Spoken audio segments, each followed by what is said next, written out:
L'information, le journal Magazine avec Gabriel Attal. Gabriel, bonjour. Bonjour Philippe, bonjour à tous. Bienvenue dans ce journal que vous pouvez suivre en direct et en vidéo sur notre chaîne YouTube Radio J, sur notre site internet radioj.fr et sur notre application smartphone Radio J officielle. Les élections législatives israéliennes approchent à grands pas. Le parti Yamina a exclu hier la formation d'une coalition sans Benjamin Netanyahou. Matan Kahan, député du parti de droite, a également fustigé Avigdor Lieberman, affirmant qu'un vote pour son parti aux prochaines législatives du 2 mars mènerait directement à un 4e scrutin. Le ministère des Affaires étrangères israélien a confirmé que les 12 ressortissants à bord du Diamond Princess au large du Japon seront ramenés via un jet privé en Israël jeudi. Ils seront mis en quarantaine à leur arrivée. En France, le parquet de Paris a ouvert une information judiciaire contre Piotr Pawlenski et sa compagne Alexandra De Tadeo pour atteinte à l'intimité de la vie privée. Le parquet requiert leur placement sous contrôle judiciaire. Et comme chaque mardi, à la fin de ce journal, vous retrouverez l'émission Israël Business avec Eric Lewin. Radio J. J-13 avant les élections législatives israéliennes, Matan Kahan, député de la formation Yamina, a exclu hier la formation d'une coalition sans Benjamin Netanyahou lors d'une interview sur I24. Pour que notre politique de droite soit appliquée, il faut un bloc de droite à Netanyahou, a-t-il soutenu. Si ce n'est pas le cas, le Premier ministre devra mettre en place une politique menant à l'établissement d'un État terroriste palestinien, a mis en garde Matan Kahan. Il a également fustigé le leader d'Israël Beiteinu Avigdor Lieberman, affirmant qu'un vote pour son parti aux prochaines législatives du 2 mars mènerait directement à un 4e scrutin. Un vote pour Lieberman mènera à 2 options, un 4e scrutin ou la formation d'un gouvernement avec la gauche et les Arabes, a prévenu Matan Kahan. Lieberman affirme détenir une carte secrète qui empêchera la tenue d'un nouveau tour d'élection, mais son plan repose uniquement sur la formation d'une coalition avec la liste arabe unifiée, a conclu le député. Au fil des jours, les sondages font craindre un statu quo et l'ombre d'un 4e scrutin à l'automne plane au-dessus d'Israël. Revue de presse à ce sujet de Daniel Haïk de Jérusalem en partenariat avec le studio Kalita. Les quotidiens israéliens nous fournissent ce matin en vrac plusieurs informations importantes. Le Maariv fait le follow-up d'un sondage qui a été diffusé hier soir sur la chaîne 13, un nouveau sondage qui fait état d'un écart légèrement grandissant en faveur de bleu-blanc sur le Likoud, 36 pour le parti de Benny Gantz contre 33 pour celui de Netanyahou. Le bloc bleu, blanc et gauche se renforce à 58 mandats avec le soutien des Arabes israéliens, tandis que le bloc de droite orthodoxe n'obtient que 54 mandats. Et toujours Avigdor Lieberman et son parti Israël Beiteinu qui font le balancier. Le Yediot Aharonot, le Israël Hayom mentionne en première page l'existence d'une organisation intitulée l'Alliance israélienne qui officiellement appellerait les Israéliens à aller voter le 2 mars prochain, mais qui en coulisses prônerait et agirait en faveur d'une victoire de la gauche israélienne. Le Israël Hayom se fait également l'écho d'une annonce faite hier par Benny Gantz. Bleu-Blanc s'engage à une éducation gratuite pour les plus petits sur le compte des yeshivot, a dit le patron de Bleu-Blanc, et cela fait dire ce matin Chaim Schlein que la haine que voue la gauche à Binyamin Netanyahou est plus grande encore que son amour pour la patrie. Fin de citation. Le Israël Hayom mentionne également l'existence d'une pétition signée par 120 professeurs des universités israéliennes qui demandent au président de l'État Reuven Rivlin de prendre soin au lendemain des élections de maintenir intacte la présomption d'innocence de M. Netanyahou, en particulier lorsqu'il devra décider à qui il confie le soin de former un prochain gouvernement. Le Yediot Aharonot, lui, se penche sur la campagne que le Likoud a décidé de mener contre la participation d'Otzma Yehudit aux élections. L'objectif est d'exercer un maximum de pression sur le parti de la droite radicale afin qu'il se retire de la compétition et ne fasse pas perdre quelques dizaines de milliers de voix inutilement à la droite israélienne. Dans tous les sondages de ces dernières semaines, cette formation ne passe pas le seuil d'éligibilité, mais elle fait perdre 2 mandats précieux à la droite. Israël a décidé de renforcer sa politique contre le nouveau coronavirus. Le ministre de l'Intérieur Aryeh Deri a déclaré hier que les ressortissants non israéliens ayant été dans 4 pays d'Asie du Sud-Est durant les 14 derniers jours seraient interdits d'entrer en Israël. Jusqu'à présent, les voyageurs en provenance de Thaïlande, de Singapour et des villes chinoises semi-autonomes de Hong Kong et de Macao devaient se mettre en quarantaine pendant 14 jours, conformément aux directives du ministère de la Santé publiées dimanche. Les nouvelles restrictions d'Aryeh Deri ont été recommandés par le ministère de la Santé. Le ministère des Affaires étrangères serait toutefois préoccupé par les retombées diplomatiques de cette interdiction. Bonne nouvelle pour les 12 passagers israéliens à bord du navire de croisière japonais Diamond Princess. Ils seront ramenés en Israël jeudi via un jet privé. Ils seront mis en quarantaine à leur arrivée. 88 cas positifs supplémentaires ont été révélés sur le paquebot, a annoncé aujourd'hui le ministère japonais de la Santé. Cela porte à 542 le nombre total de cas constatés sur ce navire, immobilisé près de Yokohama, sur 3700 passagers et membres d'équipage initialement à bord. Après la nouvelle campagne de test au coronavirus sur une partie des passagers du Diamond Princess, environ 500 personnes ayant reçu des résultats négatifs vont pouvoir quitter le paquebot en quarantaine demain, annoncent les autorités japonaises. Dans le monde, le coronavirus a fait près de 1900 morts et 73 000 personnes sont contaminées. Au Japon, 3 des 15 passagers israéliens du paquebot Diamond Princess ont été diagnostiqués positifs au coronavirus. En Israël, le ministère de la Santé a remonté son alerte au niveau 2. La priorité est d'empêcher l'entrée de la pneumonie virale sur le territoire.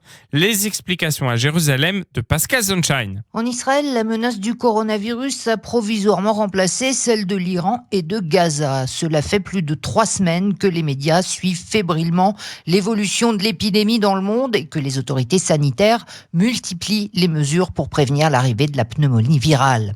Dès la fin du mois de janvier, les liaisons aériennes avec la Chine ont été suspendues, les frontières ont été fermées aux ressortissants chinois et étrangers en provenance de Chine.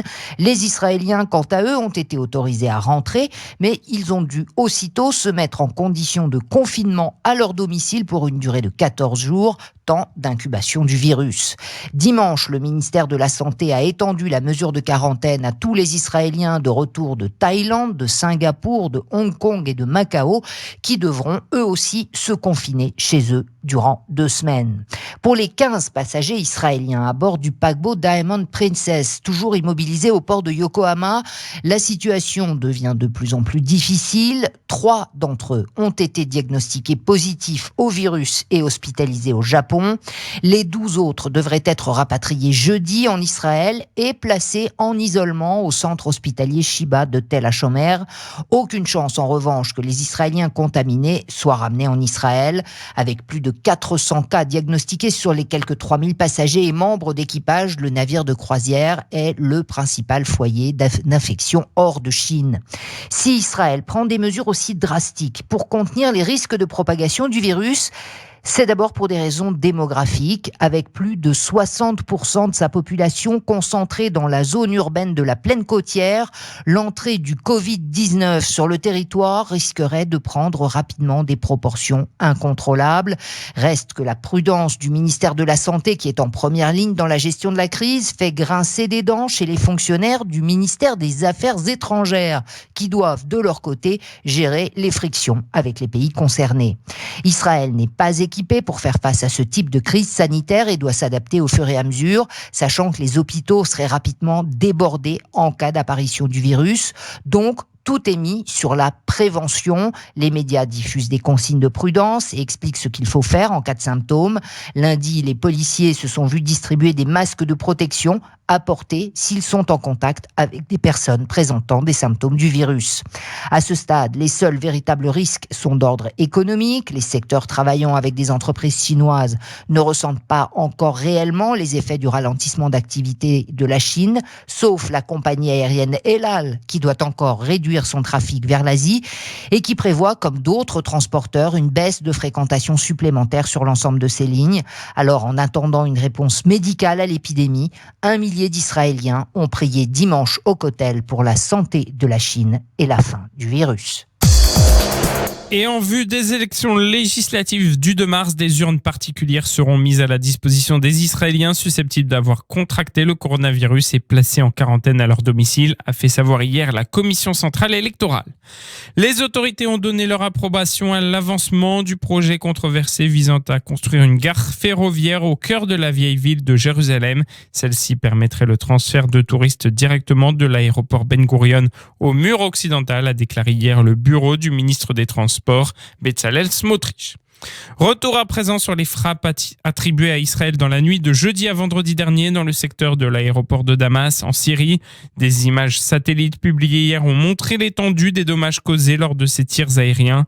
Les clichés rendus publics par la Société internationale d'analyse d'images satellites ImageSat ont montré que plusieurs entrepôts apparemment utilisés pour stocker des armes transportées en Syrie depuis l'Iran ont été détruits, ainsi que plusieurs bâtiments servant de quartiers généraux pour les opérations.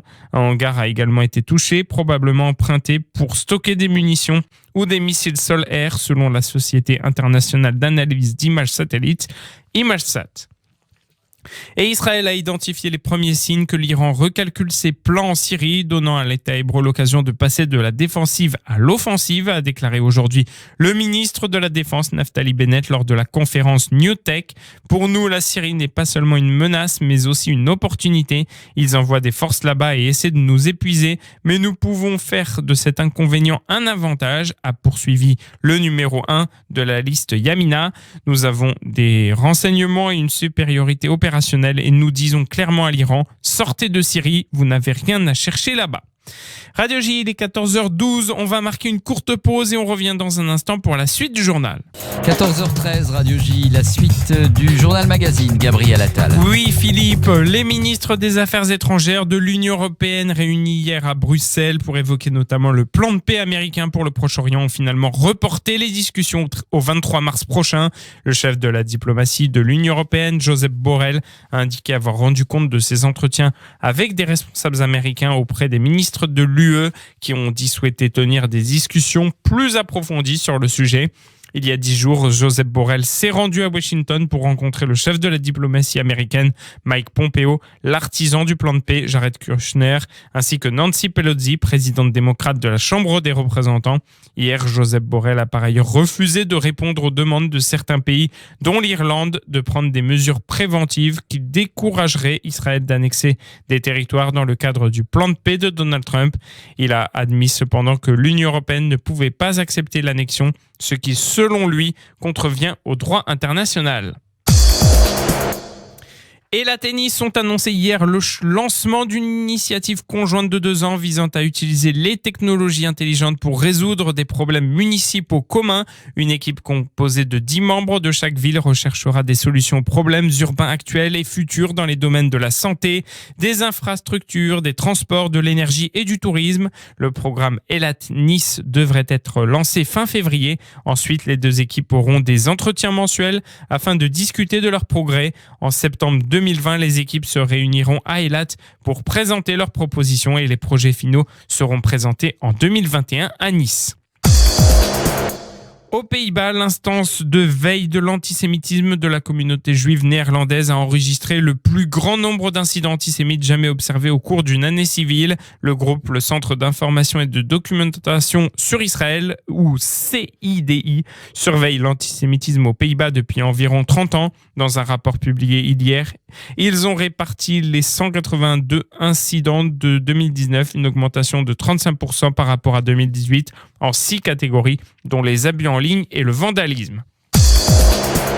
En France, le parquet de Paris a ouvert aujourd'hui une information judiciaire contre Piotr Pawlenski et sa compagne Alexandra de Taddeo pour atteinte à l'intimité de la vie privée par enregistrement ou transmission de l'image d'une personne présentant un caractère sexuel et diffusion sans l'accord de la personne d'un enregistrement portant sur des paroles ou images à caractère sexuel et obtenu avec son consentement ou par elle-même. Le parquet de Paris a requis dans le cadre de cette information judiciaire leur placement sous contrôle judiciaire. Le couple risque une mise en examen dans l'affaire des vidéos intimes qui a poussé Benjamin Griveaux à renoncer à sa candidature à la mairie de Paris vendredi dernier.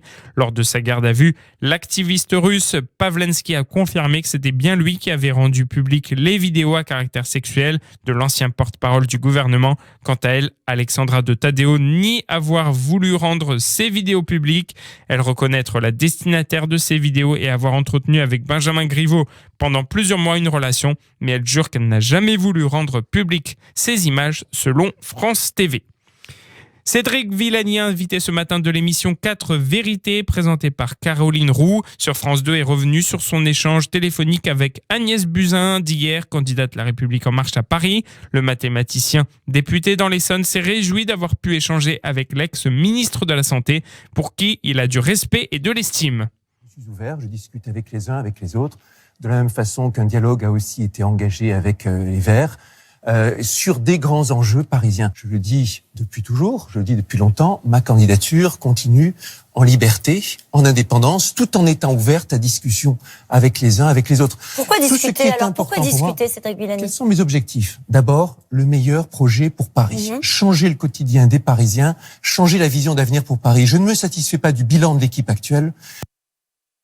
Alors que les députés ont commencé hier à examiner le projet de loi retraite, la conférence de financement a débuté ce matin à 9h30 au ministère des Solidarités à Paris. Une autre séance de travail est programmée ce jeudi, puis 4 autres en mars, les 10, 12, 24 et 25, en vue d'une séance plénière début avril et avant remise d'un document final fin avril. Initialement suggérée par la CFDT, cette conférence réunit les partenaires sociaux, organisations syndicales et patronales qui participeront à la gouvernance du futur système, des représentants de l'État et un représentant de la Cour des comptes. Ils ont jusqu'à fin avril pour trouver une solution alternative à l'instauration d'un âge pivot fixé à 64 ans en 2027, proposé en décembre par le Premier ministre. Emmanuel Macron est arrivé à Mulhouse, dans le Haut-Rhin, où il doit annoncer un plan contre ce qu'il appelle séparatisme islamiste tout à l'heure. Devant les journalistes, il a échangé avec des habitants. La République doit tenir ses promesses. On doit lutter contre les discriminations pour qu'elles ne soient pas rejetées, a notamment estimé le président français. Et le procès des 2 universitaires français détenus en Iran depuis le 5 juin dernier, Fariba Adelka et Roland Marchal, s'ouvrira le 3 mars à Téhéran. La franco-iranienne est poursuivie pour propagande contre le système politique de la République islamique et collusion en vue d'attenter à la sûreté nationale. Seul ce dernier chef d'accusation est retenu contre Roland Marchal, son compagnon. Je vous en parlais il y a quelques semaines sur Radio J. La tomate tricolore est menacée par un virus en France. Le ministère de l'Agriculture a confirmé hier soir la contamination de tomates en serre dans une exploitation du Finistère. S'introduisant par les micro-blessures du fruit, il se propage de cellule à cellule et envahit toute la plante. Parmi les symptômes, brunissement et rugosité du fruit qui devient invendable. De nouvelles élections devraient être organisées au printemps dans la région allemande de Thuringe, dont les institutions sont paralysées après l'élection d'un dirigeant libéral grâce aux voix de l'extrême droite. Les partis de l'ensemble de l'échiquier politique hors extrême droite se sont entendus sur cette solution, rapporte aujourd'hui la presse allemande. Le gouvernement de cette région enclavée d'ex-RDA sera dirigé pendant 70 jours par la conservatrice Christine Lieberknecht, ont décidé les formations politiques, dont celle d'extrême gauche Die Linke, qui dirigeait jusqu'en 2019 la Thuringe. Et enfin, la Ligue des Champions reprend ses droits ce soir à 21h. Le Paris Saint-Germain se déplace à Dortmund en Allemagne pour affronter le Borussia en 8e de finale aller de la compétition. Le match retour aura lieu le 11 mars au Parc des Princes. À suivre également ce soir le match Atlético Madrid contre Liverpool, le tenant du titre. Radio J, il est 14h20, on va marquer une dernière pause et on revient tout de suite pour Israël Business avec Eric Lewin. Bonjour Eric Lewin. Bonjour Gabriel. On se retrouve comme chaque mardi, vous nous présentez votre chronique Israël Business. On va revenir sur Teva, le spécialiste israélien des génériques. Retour donc sur les résultats du groupe. Oui, ils ne sont pas mauvais sur le 4e trimestre avec un bénéfice net de 110 millions de dollars contre une perte de 3 milliards sur les 3 derniers mois de 2018. Le chiffre d'affaires progresse de son côté de 1%. Alors ce qu'il faut retenir, c'est que vous savez, la grande problématique pour Teva, c'est qu'ils avaient un médicament vedette qui s'appelait le Copaxone, qui était un médicament contre la sclérose en plaques. Eh bien ce médicament était génériqué, c'est-à-dire qu'il y a eu des concurrents. Et donc toute la problématique pour ce groupe, c'est de trouver des relais de croissance à ce Copaxone qui était vraiment le produit vedette du groupe. Alors ils les ont trouvés, il y a un médicament qui s'appelle l'Austedo qui est utilisé notamment dans la maladie de Huntington, c'est une dégénérescence neurologique, et puis l'Ajovy qui est pour le traitement de la migraine. Alors ce qu'il faut retenir sur Teva, c'est que ça va mieux pour l'instant, mais Teva a connu des mois et des années difficiles, puisque par exemple quand on regarde sur un an, le titre en bourse, il a perdu 30% en un an, alors que le secteur de référence de Teva, c'est-à-dire le secteur pharmaceutique, a gagné 16%. Alors ce qu'il faut savoir, c'est que le titre n'est pas très cher quand on regarde les multiples de capitalisation que regardent tous les analystes, tous les gérants de la planète. La grande problématique, c'est qu'il y a des problèmes de relais de croissance pour Teva et surtout, il y a une dette extrêmement importante puisque Teva est endetté à hauteur de 25 milliards de dollars et le titre ne vaut qu'une dizaine de milliards de dollars. Donc vous voyez, il n'y a pas de risque systémique pour Teva, le titre n'est pas menacé de faillite, mais il y a quand même beaucoup d'inquiétudes au cours de ce dossier, même si, je le disais, ces derniers résultats sont plutôt pas mauvais. Eric Lewin, le Japon aime aussi beaucoup les sociétés israéliennes. Oui, alors le Japon est en grande difficulté. On a eu des chiffres qui sont sortis hier qui sont mauvais, notamment un recul du PIB de 1,6% et sans doute une récession dans les mois qui viennent. Mais il continue à investir en Israël depuis 5 ans. Les investissements nippons dans les sociétés de tech israéliennes s'élèvent à 3,5 milliards de dollars. C'est beaucoup. On parle beaucoup de la Chine en Israël, mais il y a aussi beaucoup de Japon.